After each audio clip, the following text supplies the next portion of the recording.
আসসালামু আলাইকুম আঙ্কেল, ভালো আছেন? ওয়ালাইকুম আসসালাম বাবা। জি আঙ্কেল, বাসায় সাদিয়া আছে না? না, না সাদিয়া তো নাই বাবা। সাদিয়া একটু বাহিরে গেছে। ও আচ্ছা, ঠিক আছে, আসেন। আচ্ছা। আচ্ছা আঙ্কেল, হ্যাঁ, আপনাদের বাসায় নাকি লাভ ম্যারেজ অ্যালাউ নাই?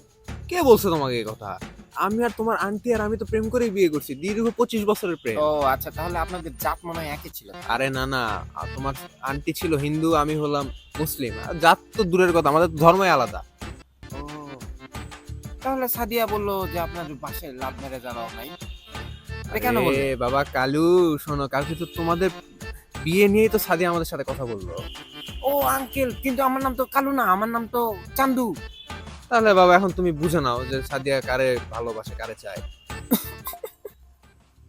সাদিয়া, তুমি আমার সাথে এরকম করতে পারলে? সাদিয়া, তুমি আমার সাথে এরকম করবে আমি জীবনেও কল্পনা করতে পারিনি। সাদিয়া, মা এই, দেখো। এই, এই। সাদিয়ার মাকে কোনো গালি না। 25 সরি বছর আঙ্কেল, প্রেম। সরি।